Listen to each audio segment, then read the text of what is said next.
Amazon ಪ್ರೈಮ್ನಿಂದ ವರ್ಷಕ್ಕೆ 11,500 ರೂಪಾಯಿ ಶುಲ್ಕ, ವೇಗದ ಶಿಪ್ಪಿಂಗ್, ವಿಡಿಯೋ ಸ್ಟ್ರೀಮಿಂಗ್ ಮತ್ತು ಹೋಲ್ ಫುಡ್ಸ್ನಲ್ಲಿ ರಿಯಾಯಿತಿ. ವಿಶ್ವದಾದ್ಯಂತ 20 ಕೋಟಿಗೂ ಹೆಚ್ಚು ಸದಸ್ಯತ್ವ. ಆದರೆ ಅಮೆಜಾನ್ ಮಾಡಿದ್ದು ಮಾತ್ರ ಮಹಾ ಮೋಸ. ಇದು ಹೊತ್ತಿನ ವಿಶೇಷ. ನಾನು ಸುಧಾ ಗೌಡ. ಅಮೆಜಾನ್ ಪ್ರೈಮ್ ಬಗ್ಗೆ ನಮ್ಮೆಲ್ಲರಿಗೂ ಗೊತ್ತೇ ಇದೆ. ಅಮೆಜಾನ್ ಪ್ರೈಮ್ನಲ್ಲಿ ನಾವು ಸಿನಿಮಾಗಳನ್ನು ನೋಡ್ತೀವಿ, ಶಾಪಿಂಗ್ ಕೂಡ ಮಾಡ್ತೀವಿ ಅಮೆಜಾನ್ ಆ್ಯಪ್ಗಳ ಮೂಲಕ. ಆದರೆ ಅಮೆಜಾನ್ನಲ್ಲಿ ಎಷ್ಟೋ ಸಂದರ್ಭಗಳಲ್ಲಿ ನಾವು ಆರ್ಡರ್ ಮಾಡದಂಥ ಪ್ರಾಡಕ್ಟ್ ಬರದೆ ಬೇರೆ ಇನ್ನೇನೋ ಪ್ರಾಡಕ್ಟ್ಗಳು ಬರ್ತಾ ಇದೆ. ಈ ವಿಚಾರಕ್ಕೆ ಸಂಬಂಧಪಟ್ಟಂತೆ ಸಾಕಷ್ಟು ದೂರುಗಳು, ಸಾರ್ವಜನಿಕ ಅಸಮಾಧಾನಗಳು ಕೂಡ ವ್ಯಕ್ತ ಆಗ್ತಲೇ ಇರುತ್ತೆ. ನಾವೇನೋ ಒಂದು ಬುಕ್ ಮಾಡಿರ್ತೀವಿ ಕಾಸ್ಟ್ಲಿ ಐಟಮ್, ಬಿಕಾಸ್ ಅಮೆಜಾನ್ನಲ್ಲಿ ಬರುವಂಥದ್ದು ಎಲ್ಲವೂ ಕ್ವಾಲಿಟಿ ಪ್ರಾಡಕ್ಟ್, ಬ್ರ್ಯಾಂಡೆಡ್ ಪ್ರಾಡಕ್ಟ್ ಅನ್ನೋ ಕಾರಣಕ್ಕಾಗಿ ನಾವು 100% ಅಮೆಜಾನ್ನಲ್ಲಿ ಶಾಪಿಂಗ್ ಮಾಡೋದನ್ನು ಬಿಲೀವ್ ಮಾಡ್ತೀವಿ. ಅಷ್ಟು ಗ್ಯಾರಂಟಿಯಾಗಿ ಅಲ್ಲಿ ನಮಗೆ ಪ್ರಾಡಕ್ಟ್ಗಳು ಸಿಗುತ್ತೆ ಅನ್ನೋ ಕಾರಣಕ್ಕಾಗಿ. ಆದರೆ ಇತ್ತೀಚಿನ ದಿನಗಳಲ್ಲಿ ಅಮೆಜಾನ್ ಕೊಡ್ತಾ ಇರುವಂತಹ ಸರ್ವಿಸ್ನಿಂದಾಗಿ ಜನ ಅಮೆಜಾನ್ ಮೇಲೆ ನಂಬಿಕೆಯನ್ನು ಕಳೆದುಕೊಳ್ತಾ ಇದ್ದಾರೆ. ನೋಡಿ, ಅತಿಯಾದ ನಂಬಿಕೆ ಕೊನೆಗೆ ಮೋಸ ಆಗತ್ತೆ ಅನ್ನೋ ಮಾತು ಅಮೆಜಾನ್ ವಿಚಾರದಲ್ಲೂ ಕೂಡ ನಿಜ ಆಯಿತು. ಎಷ್ಟು ನಂಬಬೇಕು ಅಷ್ಟೇ ನಂಬಬೇಕು ಅಂಥೇಳಿ ಕೆಲವೊಮ್ಮೆ ಹೇಳ್ತಾರೆ. ಆದರೆ ನಾವೇನು ಮಾಡಿಬಿಡ್ತೀವಿ, ಅಮೆಜಾನ್ ಅಂದ ತಕ್ಷಣ ಅದೊಂದು ಬ್ರ್ಯಾಂಡ್, ಸೊ ಅಲ್ಲಿ ಏನೇ ಪರ್ಚೇಸ್ ಮಾಡಿದ್ರು ಅದು ಪಕ್ಕಾ ಕ್ಲಾರಿಟಿ ಇರುತ್ತೆ, ಪಕ್ಕಾ ಕ್ವಾಲಿಟಿ ಇರುತ್ತೆ, ಕ್ವಾಂಟಿಟಿನೂ ಕೂಡ ಹಾಗೆ ಇರುತ್ತೆ ಅಂಥೇಳಿ ನಂಬ್ಕೊಂಡು ಬಿಡ್ತೀವಿ. ಎಷ್ಟೋ ಸಂದರ್ಭಗಳಲ್ಲಿ ಎಲ್ರಿಗೂ ಮೋಸ ಆಗಲ್ಲ, ಅಥವಾ ಅಮೆಜಾನ್ ಬೇಕು ಅಂತ ಮಾಡ್ತಾ ಇದೆಯಾ ಗೊತ್ತಿಲ್ಲ, ಅಲ್ಲಿ ಶಿಪ್ಪಿಂಗ್ ಮಾಡುವಾಗ ಮಿಸ್ ಆಗಿರ್ಬೋದು, ಅಥವಾ ಅಲ್ಲಿ ವರ್ಕ್ ಮಾಡುವಂಥ ಸಿಬ್ಬಂದಿಗಳು ಹೆಸರು ಹಾಳು ಮಾಡೋದಕ್ಕೋ ಇನ್ನೇನೋ ಪಿತೂರಿ ಮಾಡಲಿಕ್ಕೋ ಬೇರೆ ಏನೋ ಐಟಮ್ ಕಳಿಸಿರ್ತಾರೋ ಗೊತ್ತಿಲ್ಲ, ಒಳಮರ್ಮಗಳು ಏನಿದೆ ಅನ್ನೋದು ಗೊತ್ತಿಲ್ಲ. ಆದರೆ ಆ ಒಂದು ಸಣ್ಣ ಸಣ್ಣ ತಪ್ಪುಗಳಿಂದ ಇವತ್ತು ಅಮೆಜಾನ್ ಮೇಲೆ ಜನ ನಂಬಿಕೆ ಕಳ್ಕೊಳ್ತಿದ್ದಾರೆ. ಆದರೆ ಆ ನಂಬಿಕೆಯನ್ನು ವಾಪಸ್ ಗಳಿಸುವಂಥ ಪ್ರಯತ್ನವನ್ನು ಅಮೆಜಾನ್ ಮಾಡಬೇಕು. ಆದರೆ ಈಗ ಇಷ್ಟೆಲ್ಲ ನಂಬಿಕೆಯನ್ನು ಇಟ್ಕೊಂಡು ಅಮೆಜಾನ್ ಪ್ರೈಮ್ ಯೂಸ್ ಮಾಡ್ತಾ ಇರುವಂಥ, ಅಮೆಜಾನ್ ಸಬ್ಸ್ಕ್ರಿಪ್ಷನನ್ನು ತಗೊಂಡು ಅದರಲ್ಲಿ ಹೊಸ ಹೊಸ ಮೂವಿಗಳನ್ನು ನೋಡ್ತಾ ಇರುವಂಥವರು, ಜೊತೆಗೆ ಅಮೆಜಾನ್ ಆ್ಯಪ್ಗಳ ಮೂಲಕ ಬ್ರ್ಯಾಂಡೆಡ್ ವಸ್ತುಗಳನ್ನು ಖರೀದಿ ಮಾಡ್ತಾ ಇರುವಂಥ ಲಕ್ಷಾಂತರ ಜನರಿಗೆ ಅಮೆಜಾನ್ ಇದೀಗ ಮೋಸ ಮಾಡಿದೆ, ಮಹಾ ಮೋಸ ಮಾಡಿದೆ. 20 ಕೋಟಿಗೂ ಹೆಚ್ಚು ಸದಸ್ಯತ್ವವನ್ನು ಹೊಂದಿದೆ ಅಮೆಜಾನ್ ಇಡೀ ವಿಶ್ವದಾದ್ಯಂತ. ಆ 20 ಕೋಟಿ ಜನರಿಗೆ ಅಮೆಜಾನ್ ಮಾಡಿರುವಂಥ ಮೋಸದ ಬಗ್ಗೆ ಎಷ್ಟೋ ಜನರಿಗೆ ಅರಿವೇ ಇಲ್ಲ. ಹಾಗಿದ್ರೆ ಏನು ಮಾಡಿರ್ಬೋದು ಅಮೆಜಾನ್? ನೋಡಿ, ಅಮೆಜಾನ್ ಪ್ರೈಮ್ ವರ್ಷಕ್ಕೆ 139 ರೂಪಾಯಿ ಅಂತಂದರೆ ಅಂದಾಜು 11,500, ಅಥವಾ ತಿಂಗಳಿಗೆ 14.99 ಅಂತಂದರೆ 1,200 ರೂಪಾಯಿ ಶುಲ್ಕವನ್ನು ವಿಧಿಸುತ್ತೆ. ಯಾವುದನ್ನು ಫ್ರೀಯಾಗಂತೂ ಕೊಡಲ್ಲ. ಇದರಲ್ಲಿ ವೇಗದ ಶಿಪ್ಪಿಂಗ್, ಅಂದರೆ ನಿಮಗೆ ಫಾಸ್ಟಾಗಿ ಯಾವುದೇ ಪ್ರಾಡಕ್ಟ್ ಮನೆಗೆ ಬರಲಿಕ್ಕೆ ಶಿಪ್ಪಿಂಗ್ ವ್ಯವಸ್ಥೆ ಬಹಳ ಫಾಸ್ಟಾಗಿರುತ್ತೆ.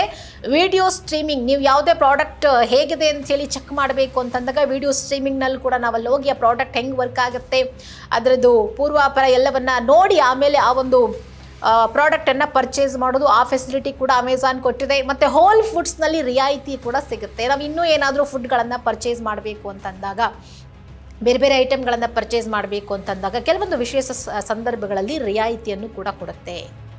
ಇಷ್ಟೆಲ್ಲ ಫೆಸಿಲಿಟಿ ಕೊಡ್ತಾ ಇರುವಂಥ ಅಮೆಜಾನ್ ಪ್ರಸ್ತುತ ವಿಶ್ವದಾದ್ಯಂತ 20 ಕೋಟಿಗೂ ಹೆಚ್ಚು ಸದಸ್ಯರನ್ನು ಒಳಗೊಂಡಿದೆ. ಆದರೆ ಆನ್ಲೈನ್ ರಿಟೇಲ್ ದೈತ್ಯ ಅನಿಸಿಕೊಂಡಿರುವಂಥ ಅಮೆಜಾನ್ ತನ್ನ ಪ್ರೈಮ್ ಸಬ್ಸ್ಕ್ರಿಪ್ಷನ್ ವಿಚಾರದಲ್ಲಿ ಮಾತ್ರ ಗ್ರಾಹಕರಿಗೆ ದಿಕ್ಕು ತಪ್ಪಿಸಿದೆ ಎನ್ನುವಂಥ ಬಹಳ ದೊಡ್ಡ ಮಟ್ಟದ ಆರೋಪ ಕೇಳಿಬರ್ತಾ ಇದೆ. ಹಾಗಿದ್ರೆ ಯಾವ ರೀತಿಯಾದಂಥ ಗ್ರಾಹಕರ ದಿಕ್ಕು ತಪ್ಪಿಸಿದೆ ಅಮೆಜಾನ್ ಅಂಥೇಳಿ ಪ್ರಶ್ನೆ ಬಂದೇ ಬರುತ್ತೆ.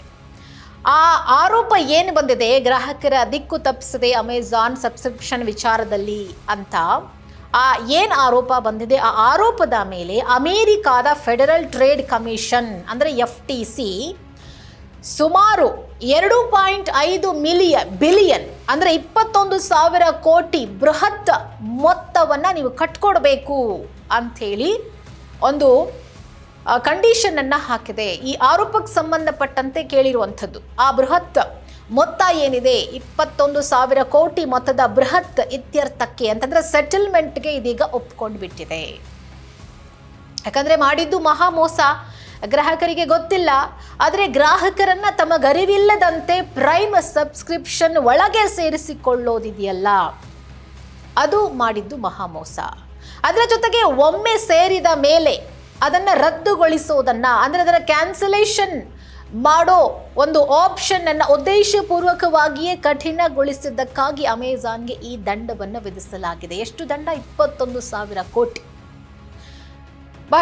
ಬಹಳಷ್ಟು ಜನ ಈ ಅಮೆಜಾನ್ ಪ್ರೈಮ್ ಸಬ್ಸ್ಕ್ರಿಪ್ಷನ್ ಪಡ್ಕೊಳ್ಳುವಾಗ ಸಬ್ಸ್ಕ್ರಿಪ್ಷನ್ ಬಟನ್ಗೆ ಹೋಗ್ತಾರೆ, ಬಟ್ ಅಲ್ಲಿ ಅಮೌಂಟ್ ಜಾಸ್ತಿ ಇರುತ್ತೆ. ಸೊ ಬೇಡ ಅಂಥೇಳಿ ನಾವು ಅದನ್ನು ಕ್ಯಾನ್ಸಲ್ ಮಾಡಕ್ಕೆ ಹೋದಾಗ ಅದು ಅದನ್ನು ಅಕ್ಸೆಪ್ಟ್ ಮಾಡ್ಕೊಳ್ಳಲ್ಲ. ಒಂದು ಬಾರಿ ನಾವು ಆ ಒಂದು ಆಪ್ಷನನ್ನು ಒತ್ತಿದ ಮೇಲೆ, ಸಬ್ಸ್ಕ್ರಿಪ್ಷನ್ಗೆ ಜಾಯ್ನ್ ಆಗ್ಲಿಕ್ಕೆ ಆಪ್ಷನ್ ಬಟನ್ ಒತ್ತಿದ ಮೇಲೆ, ಒಮ್ಮೆ ಸೇರಿದ ಮೇಲೆ ಅದನ್ನು ಕ್ಯಾನ್ಸಲೇಷನ್ ಮಾಡೋದಕ್ಕೆ ಅಮೆಜಾನ್ ರಿಸ್ಟ್ರಿಕ್ಷನ್ ಹಾಕಿದೆ, ಅದನ್ನು ಕಠಿಣ ಮಾಡಿಬಿಟ್ಟಿದೆ. ಆ ಒಂದು ಪ್ರಾಸೆಸ್ಗಾಗಿ ಎಷ್ಟೋ ಜನ ಅದರಿಂದ ದುಡ್ಡು ಕಳ್ಕೊಂಡಿದ್ದಾರೆ. ಈ ಕಡೆ ಸಬ್ಸ್ಕ್ರಿಪ್ಷನ್ನೂ ಆಗಿರಲ್ಲ, ಈ ಕಡೆ ಅಕೌಂಟಿಂದ ದುಡ್ಡು ಹೋಗಿರುತ್ತೆ. ಯಾರನ್ನು ಕೇಳ್ತೀರಾ ಹೋಗಿ?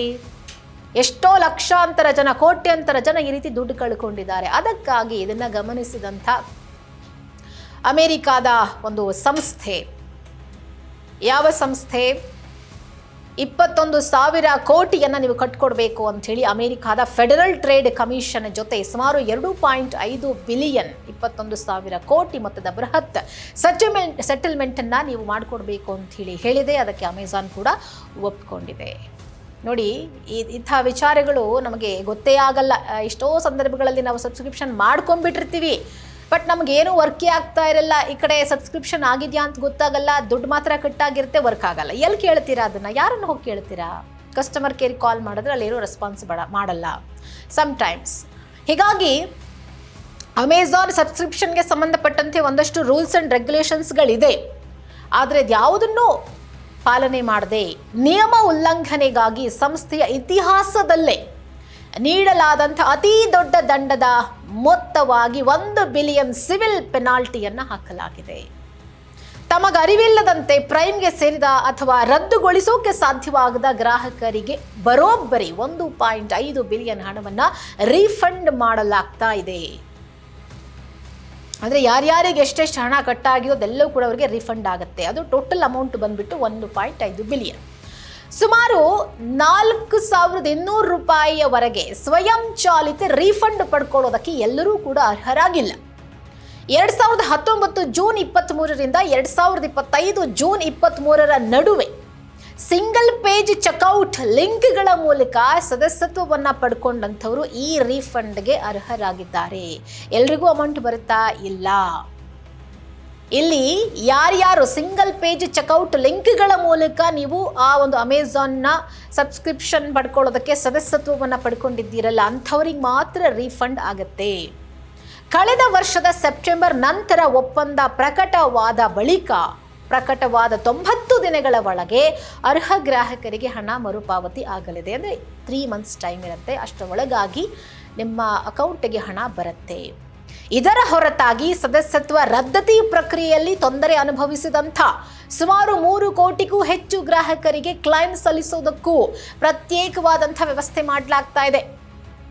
ಯಾರ್ಯಾರೆಲ್ಲ ಈ ಅಮೆಜಾನ್ ಸಬ್ಸ್ಕ್ರಿಪ್ಷನ್ ಪಡ್ಕೊಳ್ಳೋದ್ರಲ್ಲಿ ಫೇಲ್ಯೂರ್ ಆದ್ರಿ, ಯಾರ್ಯಾರೆಲ್ಲ ಸದಸ್ಯತ್ವ ರದ್ದತಿ ಪ್ರಕ್ರಿಯೆಯಲ್ಲಿ ತೊಂದರೆಯನ್ನು ಅನುಭವಿಸಿದ್ರಿ, ನನಗೆ ಅಮೆಜಾನ್ ಸಬ್ಸ್ಕ್ರಿಪ್ಷನ್ ಒಂದ್ಸತಿ ತೊಗೊಂಡ್ಬಿಟ್ರೆ ಮತ್ತದನ್ನು ಕ್ಯಾನ್ಸಲ್ ಮಾಡೋಕ್ಕಾಗಲ್ಲ, ಪ್ರತಿ ತಿಂಗಳು ನಮ್ಮ ಅಕೌಂಟಿಂದ ದುಡ್ಡು ಹೋಗ್ತಾನೇ ಇರುತ್ತೆ ಆಟೋಮೆಟಿಕ್ ಆಗಿ, ಬೇರೆ ಆಪ್ಷನ್ಸ್ ಇಲ್ಲ, ನಾವು ಅದನ್ನು ಕ್ಯಾನ್ಸಲ್ ಮಾಡ್ಕೊಳ್ಬೇಕು ಅಂತ ಎಷ್ಟೇ ಪ್ರಯತ್ನ ಪಟ್ಟರೂ ಆಗ್ತಾ ಇಲ್ಲ. ಹಾಗಾಗಿ ಆ ವಿಚಾರದಲ್ಲೂ ತೊಂದರೆಯನ್ನು ಕೊಡ್ತಾ ಇದೆ ಅಮೆಜಾನ್. ಆ ಕಾರಣಕ್ಕಾಗಿ 3 ಕೋಟಿಗೂ ಹೆಚ್ಚು ಗ್ರಾಹಕರಿಗೆ ಕ್ಲೈಮ್ ಸಲ್ಲಿಸೋದಕ್ಕೆ ಪ್ರತ್ಯೇಕ ವ್ಯವಸ್ಥೆಯನ್ನು ಮಾಡಲಾಗ್ತಾ ಇದೆ. ಸೊ ಈಗ ಆಲ್ರೆಡಿ ಅಮೆಜಾನ್ ಮೇಲೆ FTC ಒಂದು ಕಂಪ್ಲೇಂಟ್ ಕೊಟ್ಟಿದೆ. ಅಮೆಜಾನ್ ಉದ್ದೇಶಪೂರ್ವಕವಾಗಿಯೇ ಗ್ರಾಹಕರು ವಸ್ತುವನ್ನು ಖರೀದಿಸುವಾಗ ಪ್ರೈಮ್ಗೆ ಚಂದಾದಾರರಾಗುವಂತೆ ವಿನ್ಯಾಸಗೊಳಿಸಿತ್ತು ಆ ಒಂದು ಆ್ಯಪನ್ನು. ಉದ್ದೇಶಪೂರ್ವಕವಾಗಿಯೇ ಮಾಡಿರೋದಿತ್ತು. ಹಲವು ಸಂದರ್ಭಗಳಲ್ಲಿ ಟ್ರಾನ್ಸಾಕ್ಷನ್ ಪೂರ್ಣಗೊಳಿಸಿ ಎಂಬ ಬಟನ್ ಒತ್ತಿದಾಗ ಗ್ರಾಹಕರಿಗೆ ಅರಿವಿಲ್ಲದಂತೆ ಪ್ರೈಮ್ ಮೆಂಬರ್ಶಿಪ್ ಆಕ್ಟಿವೇಟ್ ಆಗ್ತಾ ಇತ್ತು. ಒಂದು ವೇಳೆ ಗ್ರಾಹಕ ರದ್ದುಗೊಳಿಸೋದಕ್ಕೆ ಪ್ರಯತ್ನಿಸಿದ್ರೆ ಆ ಪ್ರಕ್ರಿಯೆಯನ್ನು ಸಂಕೀರ್ಣಗೊಳಿಸಲಾಗ್ತಾ ಇತ್ತು. ವಾಪಸ್ ಹೋಗೋಕ್ಕಾಗ್ತಿರ್ಲಿಲ್ಲ, ವಾಪಸ್ ಬ್ಯಾಕ್ ಹೋಗೋಕ್ಕಾಗ್ತಿರ್ಲಿಲ್ಲ, ಆದರೆ ಅಮೌಂಟ್ ಮಾತ್ರ ಕಟ್ಟಾಗ್ತಾ ಇತ್ತು. ಇದನ್ನು ಸರಿಪಡಿಸೋದಕ್ಕೆ ಕಂಪನಿ ನಿರಾಕರಿಸಿತ್ತು. ಅಂದರೆ ಈ ಆಪ್ಷನ್ನನ್ನು ಒಂದಷ್ಟು ಕಂಪ್ಲೇಂಟ್ಸ್ಗಳು ಬಂದರೂ ಕೂಡ ಇದನ್ನು ಸರಿ ಮಾಡಿ ಅಂತಂದ್ರೂ ಕೂಡ ಕಂಪನಿ ಅದನ್ನು ಸೀರಿಯಸ್ ಆಗಿ ತಗೊಂಡಿರಲಿಲ್ಲ. ಇದು ಬಹಳ ದೊಡ್ಡ ಮಟ್ಟದಲ್ಲಿ ಕೇಳಿಬಂದಿರುವಂಥ ಗಂಭೀರ ಆರೋಪ ಅಮೆಜಾನ್ ಪ್ರೈಮ್ ಆ್ಯಪ್ನ ಮೇಲೆ. ಹೀಗಾಗಿ ಈ ಆರೋಪದ ಮೇಲೆ ಅಮೆರಿಕಾದ ಫೆಡರಲ್ ಟ್ರೇಡ್ ಕಮಿಷನ್ ಜೊತೆ ಸುಮಾರು 2.5 ಬಿಲಿಯನ್ ಅಂದಾಜು 21,000 ಕೋಟಿ ಮೊತ್ತದ ಬೃಹತ್ ಇತ್ಯರ್ಥಕ್ಕೆ ಅಂದರೆ ಸೆಟಲ್ಮೆಂಟ್ಗೆ ಇದೀಗ ಒಪ್ಕೊಂಡಿದೆ.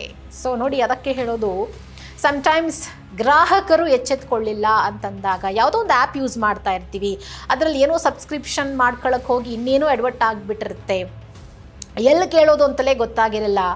ಸೊ ಹೀಗಾಗಿ ಯಾವುದೇ ಆ್ಯಪ್ಗಳನ್ನು ಯೂಸ್ ಮಾಡುವಾಗ ಅದು ಎಷ್ಟೇ ಸುರಕ್ಷಿತವಾದಂಥ ಆ್ಯಪ್ ಆದರೂ ಅಷ್ಟೇ, ಅಥವಾ ಎಲ್ಲರೂ ಬಳಸ್ತಿದ್ದಾರೆ ನಾವು ಬಳಸೋಣ ಅಂತಂದರೂ ಅಷ್ಟೇ, ಫಸ್ಟ್ ಅದರಲ್ಲಿ ಏನೇನು ಆಪ್ಷನ್ಸ್ ಇದೆ, ಅದು ಹೆಂಗೆ ವರ್ಕ್ ಆಗುತ್ತೆ, ಒಂದು ಸತಿ ವಿಡಿಯೋ ಮಾಡಿರ್ತಾರೆ. ಇವಾಗೆಲ್ಲ ಗೂಗಲಲ್ಲಿ ಯಾವ ಆ್ಯಪ್ನ ಹೆಂಗೆ ಯೂಸ್ ಮಾಡ್ಬೋದು ಅಂತ ಕೂಡ ಗೂಗಲ್ನಲ್ಲಿ ಟೀಚ್ ಮಾಡುವಂಥ ವೀಡಿಯೋಗಳಿರ್ತವೆ. ಆ ವೀಡಿಯೋಗಳನ್ನು ಒಂದು ಸತಿ ವಾಚ್ ಮಾಡಿಕೊಂಡು ನಾವು ಹೆಂಗೆ ಸಬ್ಸ್ಕ್ರಿಪ್ಷನ್ ತಗೊಳ್ಬೋದು, ಸಬ್ಸ್ಕ್ರಿಪ್ಷನ್ ಆದಮೇಲೆ ಎಷ್ಟು ತಿಂಗಳು ನಾವು ಅದನ್ನು ಯೂಸ್ ಮಾಡ್ಬೋದು, ಸಬ್ಸ್ಕ್ರಿಪ್ಷನ್ ಕ್ಯಾನ್ಸಲ್ ಮಾಡ್ಬೋದಾ, ಬೇಡ ಅಂದರೆ ಎಷ್ಟು ದುಡ್ಡು ಕಟ್ಟಾಗುತ್ತೆ, ಇನ್ ಕೇಸ್ ಕಟ್ಟಾಗಿರೋ ದುಡ್ಡು ವಾಪಸ್ ಬರುತ್ತಾ, ಈ ಥರದ್ದೆಲ್ಲ ಒಂದಷ್ಟು ಯೋಚನೆ ಮಾಡಿಕೊಂಡು ಆಮೇಲೆ ನಾವು ಯಾವುದೇ ಒಂದು ಆ್ಯಪ್ಗಳಲ್ಲಿ ಸಬ್ಸ್ಕ್ರಿಪ್ಷನ್ ಬಟನನ್ನು ಪ್ರೆಸ್ ಮಾಡಬೇಕು.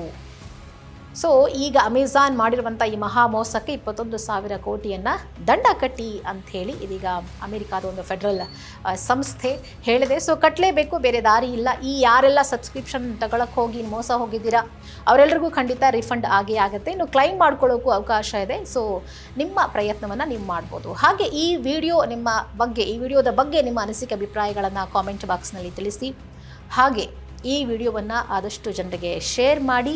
ಜೊತೆಗೆ ಈ ಒಂದು ವಿಡಿಯೋವನ್ನು ಕಂಪ್ಲೀಟಾಗಿ ನೋಡಿದ್ದಕ್ಕೆ ಥ್ಯಾಂಕ್ ಯು.